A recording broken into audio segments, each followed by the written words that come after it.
And hello, everybody, and welcome to Synergy Theater Online. My name is Ken Adams. I'm the Artistic Director of Synergy Theater, and it is awesome to be here with you on a Thursday night at 6 o'clock. It's awesome to see you all out there watching us live streaming on YouTube or Facebook. Hello, Ruby. Hello, Muriel. Hello, Karen. Hello, Randy and Valerie and everybody else who's out there. If you are out there watching us on Facebook, sit back and enjoy the show. If you're watching us on YouTube, go ahead and log into your YouTube account. That is how you will be able to interact with us, because in the beginning, we're going to need your help with some suggestions. So go ahead and log into your YouTube account and say hello to everybody. Synergy Theater performs full-length improvised shows in a wide variety of styles and genres. When we are live, we are at the beautiful Leisure Center for the Performing Arts in Walnut Creek, California. And when we are inside the house, like we all are still, then we are delighted to come to you every Thursday at 6 and Friday at 7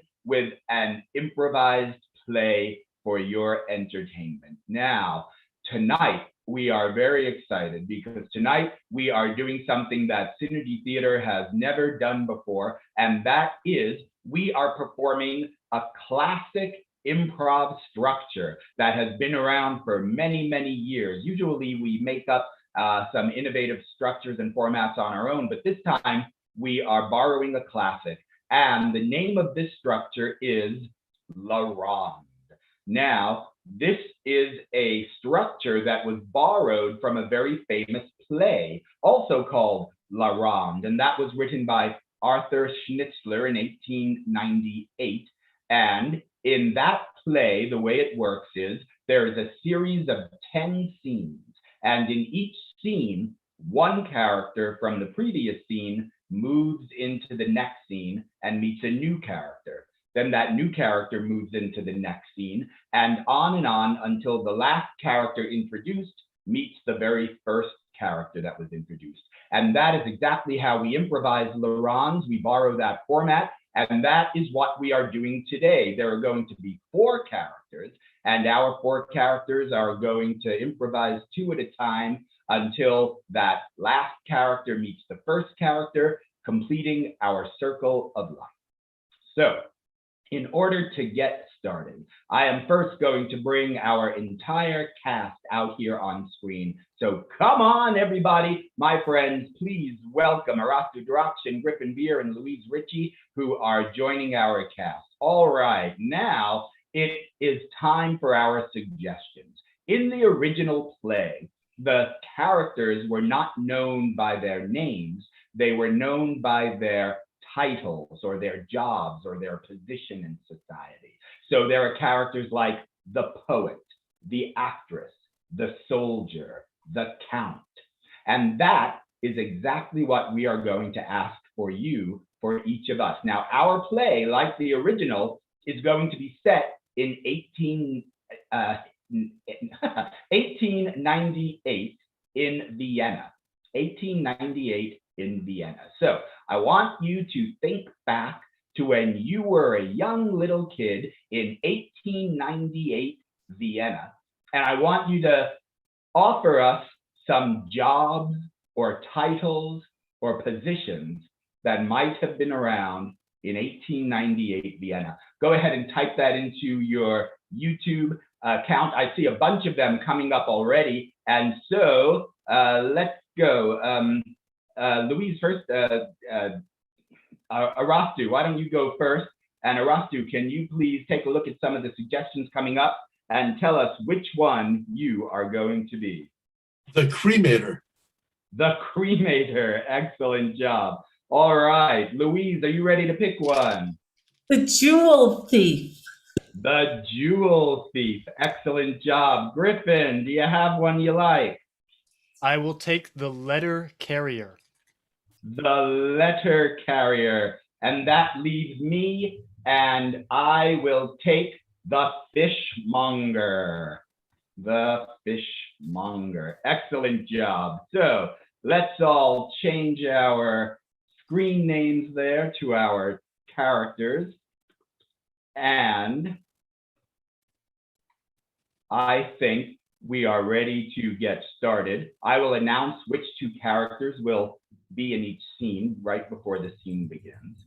Let's send all of our characters off into the murky mists of 1898 Vienna. And my friends, please sit back and enjoy Synergy Theater's Ronde.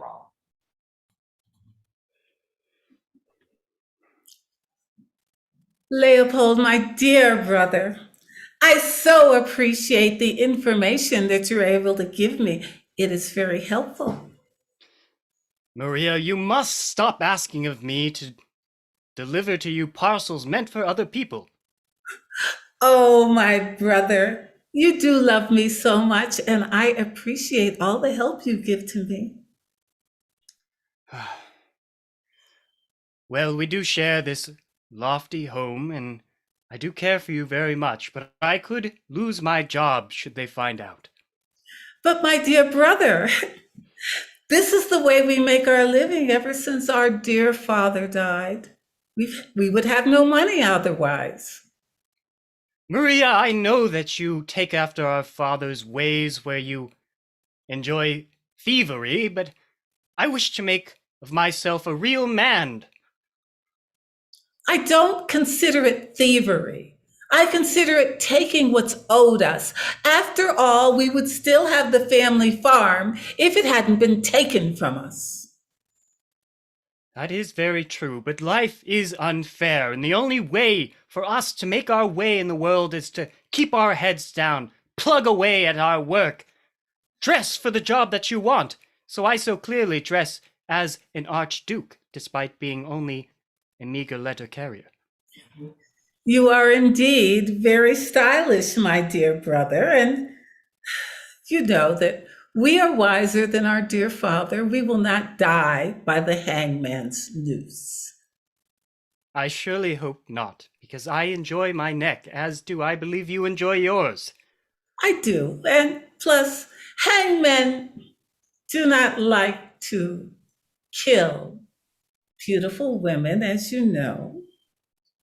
Maria, still I worry for you.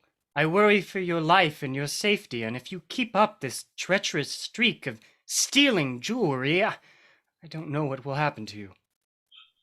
I don't know what would happen to me if I didn't steal. I don't want to go to the workhouse. If you go there, they don't feed you. They make you work all day, and most people die very young. They barely make it to 22. Well, Maria, surely you could use some of your other skills and attributes to make a living, such as your quilt making. You and Mother so much love to make quilts. Why not do that? Quilt making is arduous work. It is very easy to steal, or shall I say, borrow trinkets, so to speak. Maria, so much do you fancy stealing, but I believe that work is not about enjoyment. I certainly don't enjoy delivering packages and parcels and letters all about town all day, but I do it because that is my duty. I believe if you took advantage of your position and met, say, a woman of high position and means, you could have a wonderful marriage, and then I could move in and I could stop this, shall we say, profession. Maria, I might dress as if I were an archduke, but no woman of any status would look at me and think I was such, nor fancy marrying me. I don't understand that. Oh, dear Leopold, if you only followed my advice, it seems that Franz Joseph was talking about his daughter to you, and you ignored him? Ah, sweet Zita, with her golden locks of hair that sparkle in the sun. Yes, I know of her. I don't think of her often, though. I think you should follow up on her. I think you should flirt with her, be kind to her father, show your manners. Maria, I am a letter carrier. The only woman deserving of me is a stout one by the name of Helga or some sort, who's the daughter of a farmer, not Zita. You deserve to be with a high class, well appointed woman with money of her own. Then I would not need to steal. Maria, if I was with a woman of any sort of good repute, then your ill will of stealing would surely sully that reputation that I have with her. I would have no chance because of you. I can control myself. I would stop drinking so that I could control myself. I don't believe that you steal because you drink. It's true. I do love the baubles. They make me happy. If you were a better brother, you would find ways of getting things for me so I wouldn't have to borrow them from the better off. Fine. Maria, if I ask for Zita's hand in marriage, will you promise to me that you will stop stealing and live a good life of a quilter while I support you? A quilter. I think I am a beautiful woman and I deserve to be a lady.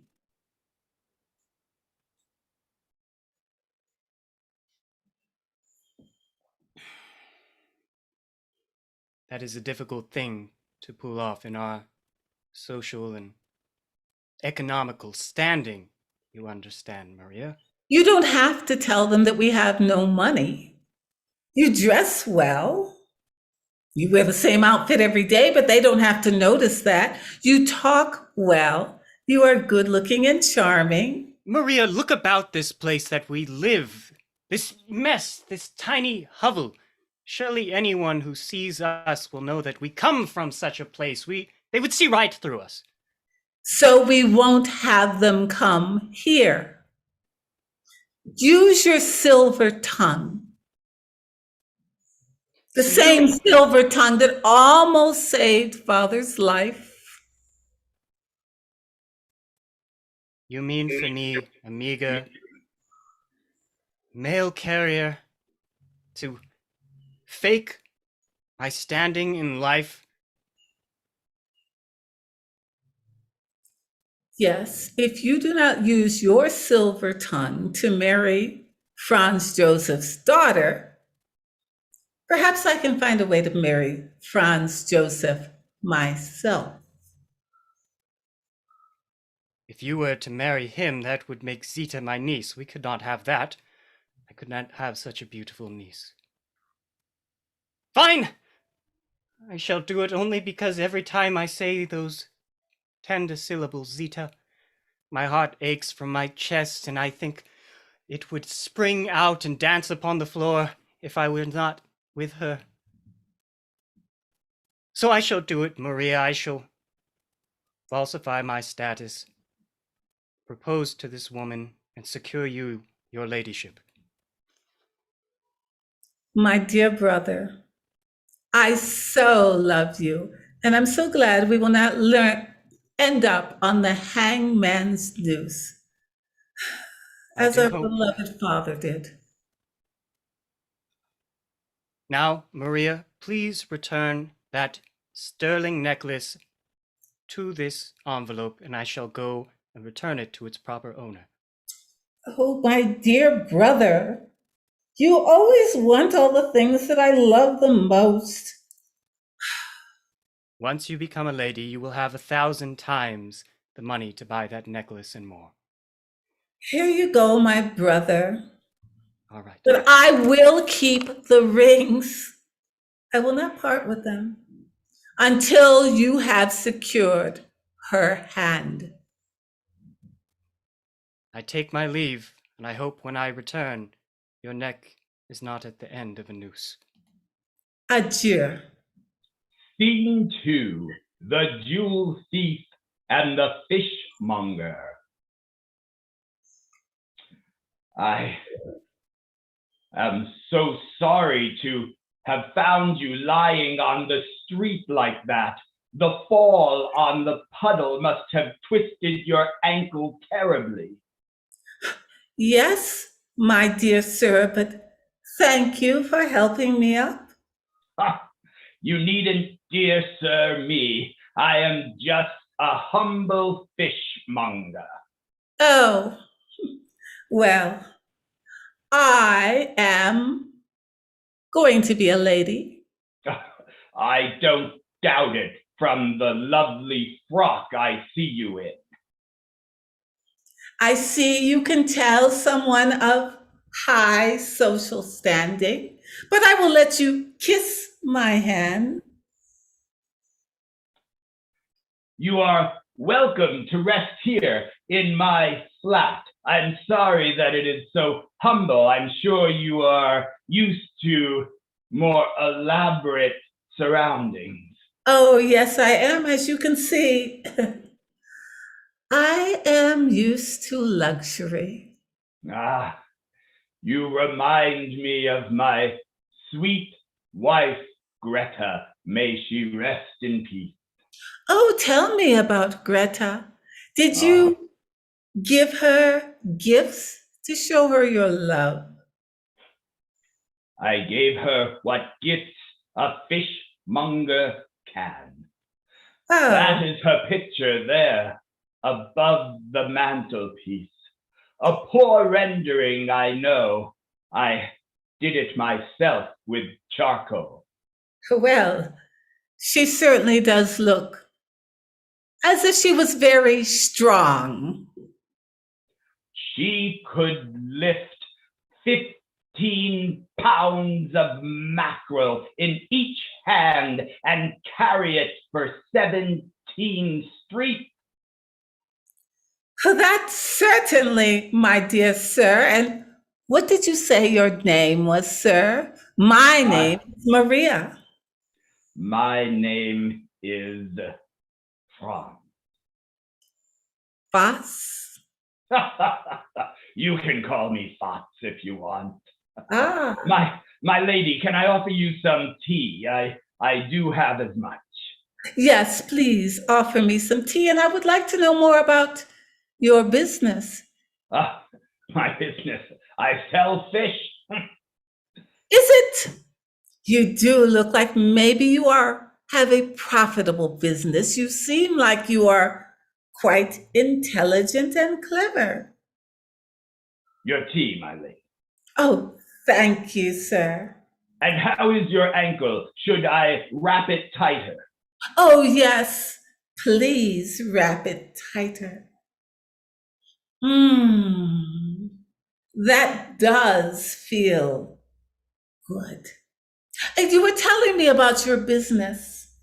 My lady, I see that pinky ring you're wearing. Yes. You like it. I recognize. You recognize it? Yes, There are many rings that are similar to this. It must be a mistake. but there is only one ring, the diamond of which is cut so specific. I know, for my patron, Lady Arlena, had one stolen from her only weeks ago. Stolen? How Stop dare? the facade! Stop it! I know who you are. Jewel thief. Oh, no. My dear.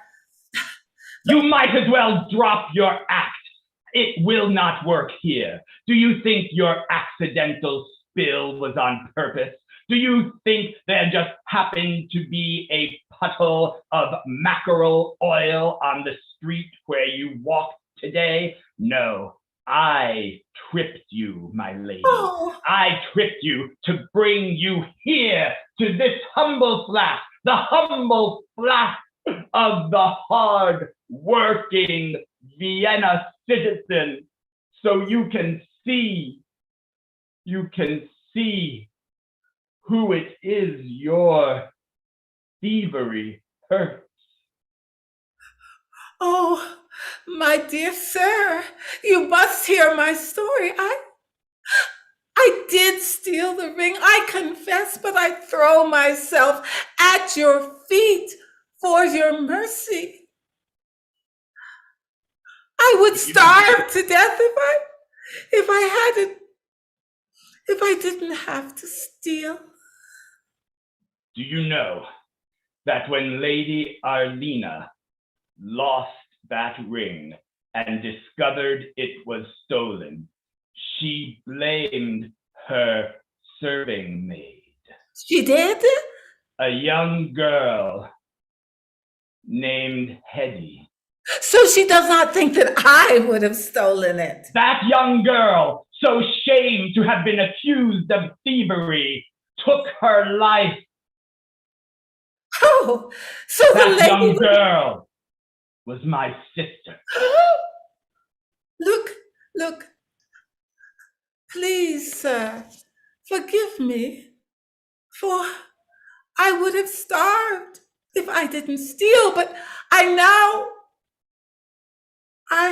am heartbroken to hear about your innocent sister. Please take this ring. I give it to you. Just let me go. I'm afraid I can't do that, my lady. Do you think because my clothes are shabby and because my home is poor that I am a fool? You have not demonstrated one earnest emotion since you have been here. Sir, I will give you anything that you want. Do you not find me comely? Look at that picture over the mantel. That is the woman I love, and those are the only shapes that attract me. Oh, please, sir, please do not condemn me to death. Please, sir, I will change my ways, and please, I ask you on my bended knees, I kiss your feet. Please let me go. I will let you go if you can make me understand, really understand, without artifice or guile or manipulation. Why do you do this? Why can you not uphold the Vienna ideal of hard work? It is God's gift that you are strong.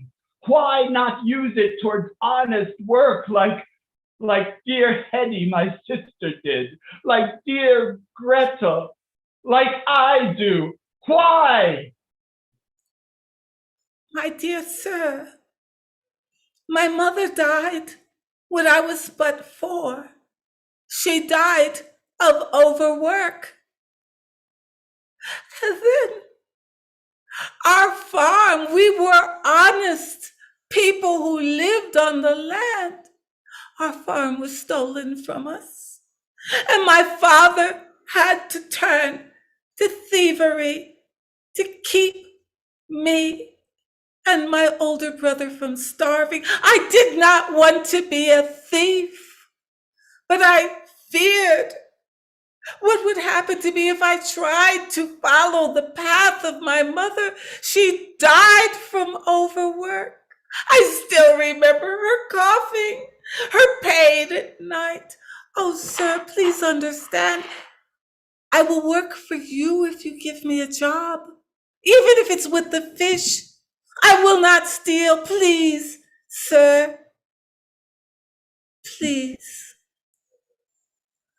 I am not your judge, and I am not your jailer.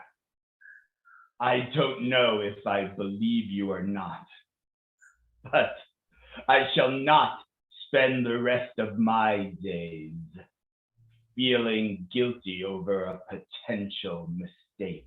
You yourself know if you will reform or not. Go. Thank you, Go and let me never thank you, see sir. you again. I go, and I thank you, sir. I will never steal again. You can trust me. Goodbye.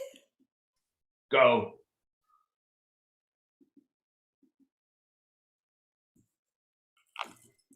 Scene 3, the fishmonger and the cremator.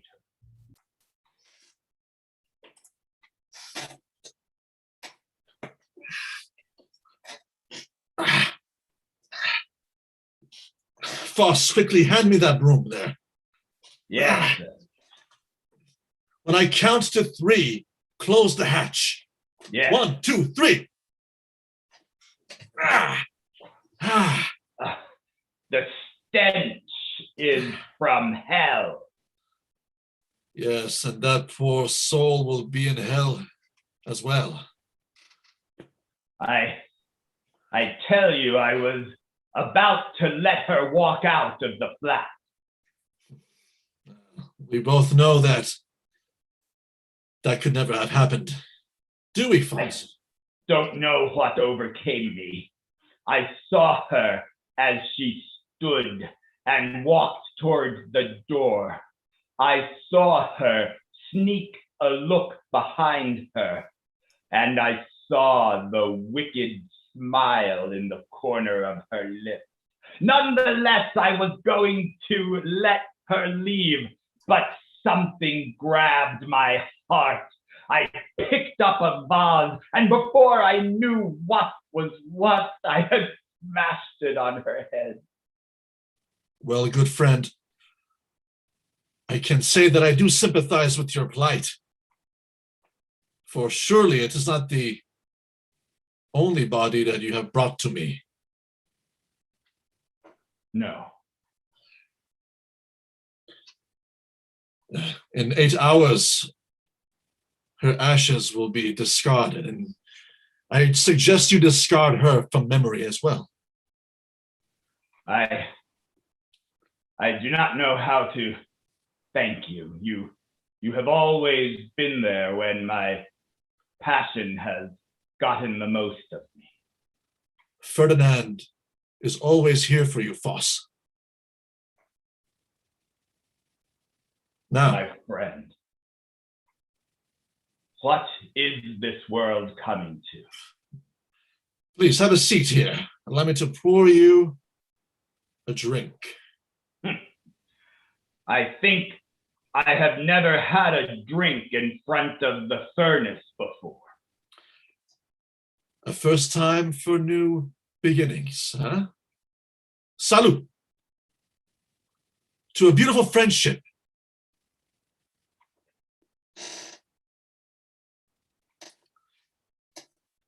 Foss, I must admit that I grow weary of this life, constantly seeing bodies come day in, day out, night after night, week after week, month, year. I have been doing this for 30 years now. My friend, that is what we are here to do. Like the fish I sell, they are born to be eaten. We too are born to be eaten, not by human beings, but by work. And that is why I must express this to you, the one person with whom I trust, for I have no family, and my, shall we say, company is not the chatty type. My friend, you can always speak your mind and heart to me. Foss, I must express to you that the many years discarding of souls has put quite a burden on my own, and a dark veil has fallen upon my own heart, and I do not wish to go on. What do you say? You speak of ending your own life. Yes, Oh, no, the fish does not jump into the net.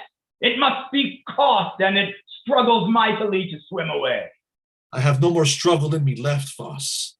I am not even a man of flesh in your analogy there to fish. I am just bone, a discarded piece of bone consumed by death. And I see no more value in this life, in my life.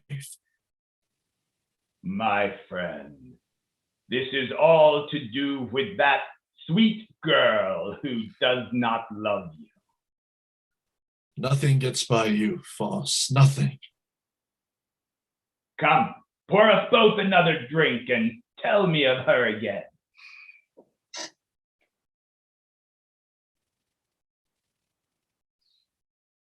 She is the breath that breathes new life into my flame, into my furnace, metaphorically speaking, of course. Esmeralda. Even saying her name brings about the sweetest scent of bee pollen in the summer's wind. But she is now married to another. Rather, and of course I do not blame her, for who would dare even want to become close to a cremator? My friend, each night when I sleep, do I smell of roses? No, I smell of rotten fish. But did that keep Greta from my heart? No. But I have made up my mind, Voss. And I wish for you to place my lifeless corpse into that very oven there. No, I will not. You are alive and you shall live as long as God sees fit to keep you so. I do not believe in God anymore, Voss.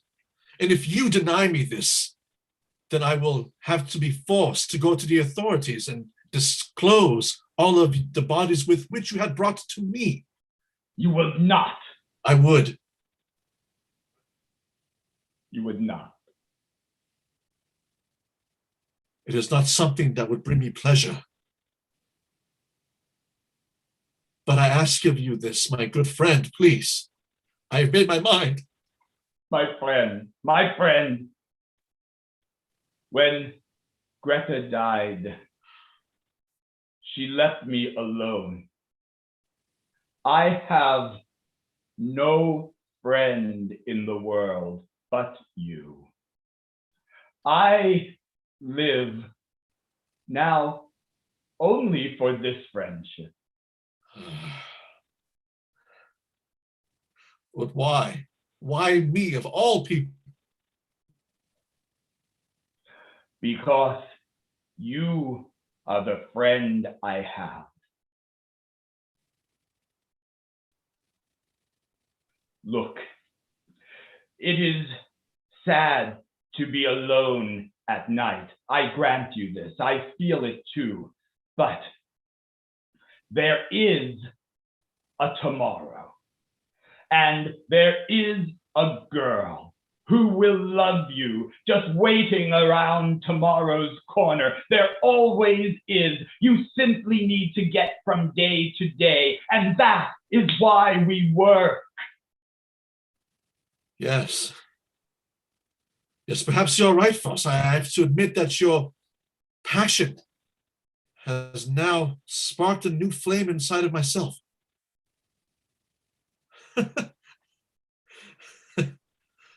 Will you forgive me for putting you in such a precarious situation? Take my hand, my friend. Take my hand, and with the other on your heart, swear to me that you will live to work another day. Yes. I swear to you that I will live to work another day.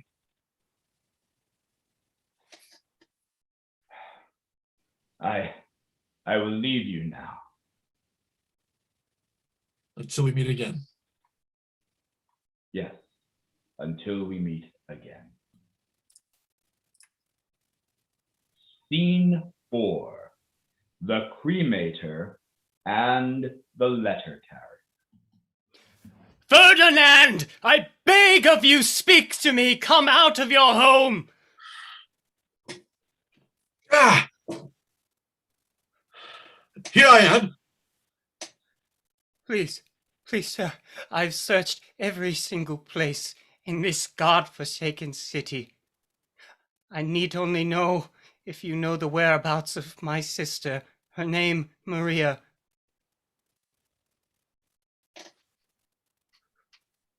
I do not know. Now leave me alone. No, please, please!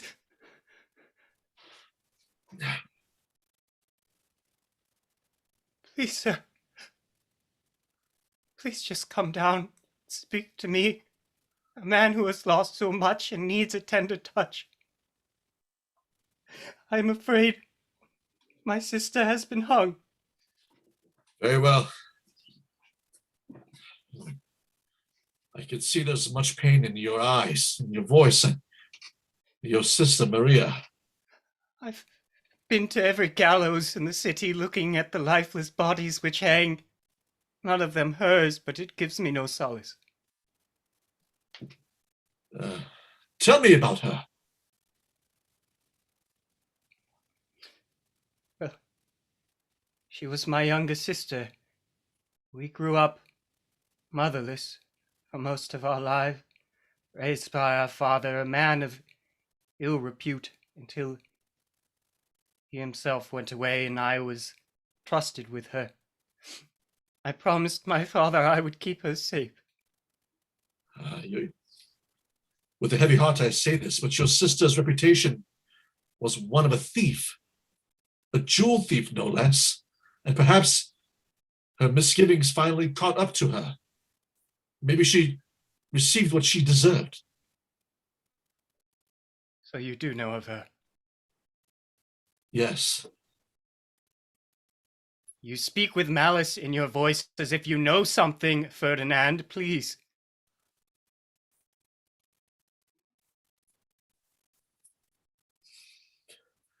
Oh, God damn me!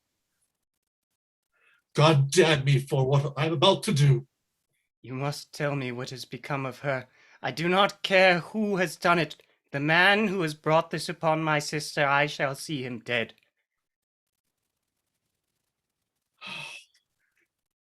Perhaps instead of seeing him dead, you would find some forgiveness in your heart to rather bring him to a tribunal, a court. I think no forgiveness lies in my heart.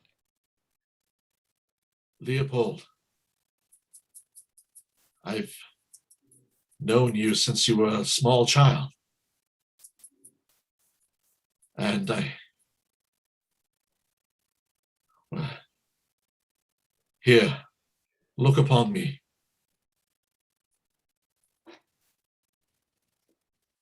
Does this look familiar? Yes, it's a necklace that she stowed away in an envelope. So I thought she must have taken it back. Where did you get that? I will show you one last thing. Why do you trifle me with these things? Just tell me, sir. Because I burned her!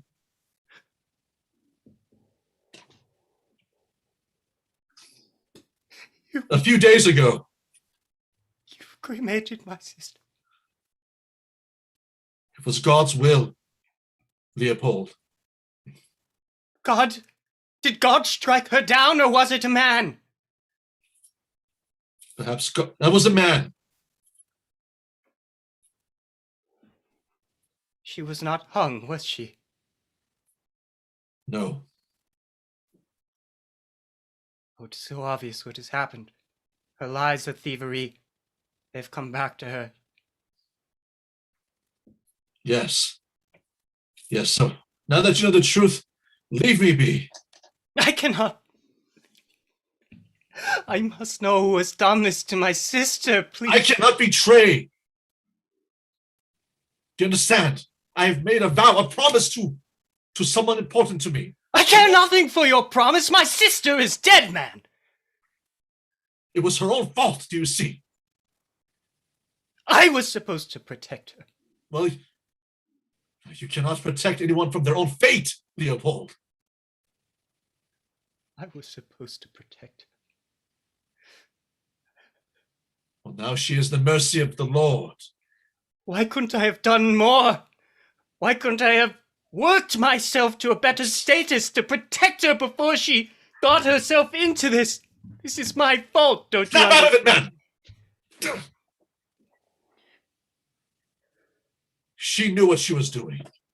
For years, she walked the narrow path. Why do you speak so harshly of my sister when you barely knew her? Do you have some malice in your heart for someone else?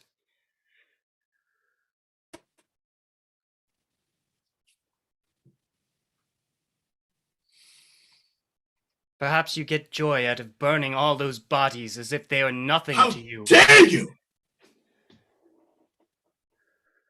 I'm sorry, Leopold. Forgive my behavior. I'm not in a forgiving mood. I made a promise to a friend. What would you do anyway with this information? Go out like some sort of vigilante, taking the law into your own hands? And perhaps you will end up in my oven. Is that what you wish? Why do I care where I end up? I was supposed to protect my sister, bring her to a high status. I Very have well. failed as a man. I failed in my duty. I don't deserve anything. It was I who killed her. I did it. Yes, of course. There, now you know the truth. Strike me down if you wish. You killed her. Yes, I killed her. Perhaps it's just... You're a serial killer, are you not? Why would you do this to the poor innocent? Because I like to see the innocent burn, okay? Very well. I do not believe you, and yet I so much want to strangle you. Strangle me. I am here. Just give up the man who did this so I do not have to kill you, sir. He's right here, damn you! Kill me already! Why do you want this? I will do it. But just tell me, is it life crushing you as well that you cannot stand to live anymore? Yes, yes.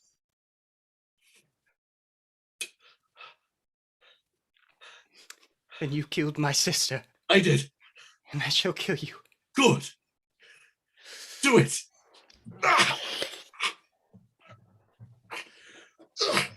Yes.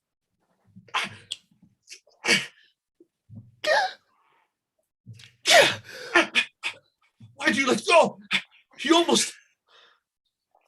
My hands are tender from all the letters I've carried these many years. I don't have the strength to strangle you.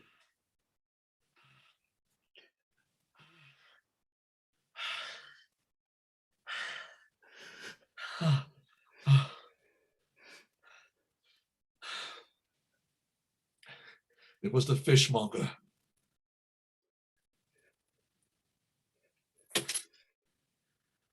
He's the one who took my sister.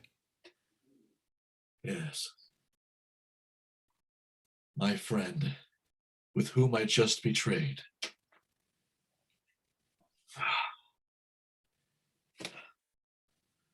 Do you think I ought to kill him? I will no longer be a part of death in any way, Leopold. Do as you wish. Fine. But know this. If you were to kill him, then you will be putting your own soul in the crematorium. You understand? For eternity. I understand. And as you said, everyone is in charge of their own fate, cremator. So you go up to your bed, and you see whose body you are to cremate tomorrow morning. I bid you adieu.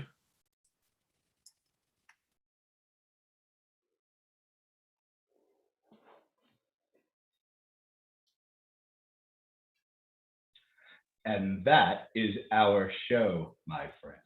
Thank you all so much for being here to watch. Let's bring the entire cast of the Ronde back out onto the screen, and let's all acknowledge the audience. Here they are. My goodness, how wonderful you all are. On the count of three, let's give the audience a great big bow. Here we go. 1, 2, 3. My friends, thank you so much for being here. Synergy Theater is here every Thursday night at 6 o'clock and Friday at 7 o'clock. Tomorrow, we are introducing a brand new show again, and this one is the Synergy Theater original. You will have never seen this anywhere else in the world, and no one else will have either, and it is called A Roll of the Dice. There are 6 characters in the show, and each scene will feature a collection of those 6 characters, but only if they come up on the dice that is rolled before each scene. If your number comes up on the dice, you're in the scene. If it doesn't, you're out, and it's up to the improvisers to figure out why they are suddenly together with those characters and in a place which is also dictated by the roll of another dice. So it is a fascinating experiment in taking what chance offers us and making a story out of it. Please come back and watch it tomorrow at 7 o'clock p.m. Pacific time, right here on Synergy Theater's YouTube and Facebook channel. If you haven't subscribed to our YouTube channel, go ahead and do that. It really helps us a lot. Go ahead and like this video if you did like it. That helps us a lot too. Also, we are just about 1 week away from our Summertime Gallapalooza. It's our summertime fundraiser. It's a big party, and you are in the room with us. It's Saturday, June 12th at 2 o'clock p.m. You're in the Zoom room, you're playing games, you're having fun, you're mixing with people, you're watching our show, and you are helping Synergy Theater fulfill its mission of building a better world through the art of improvisation. So please attend our Summertime Gallapalooza. Go right now. Yes, right now. Go to www.synergytheater.com. Click on Support Synergy Theater, then click on Attend the Gallapalooza and buy your ticket today. It's Saturday, June 12th. It's just around the corner. And while you're there, if you want to check out all of our improv classes and sign up for one, do that. We'd love to give you an improv class. They're fun. Take an improv class. Finally, my friends, we want to thank you so much for coming out and supporting our work. You mean the world to us. Be well, come back tomorrow, and always remember, Synergy Theater loves you. Bye-bye.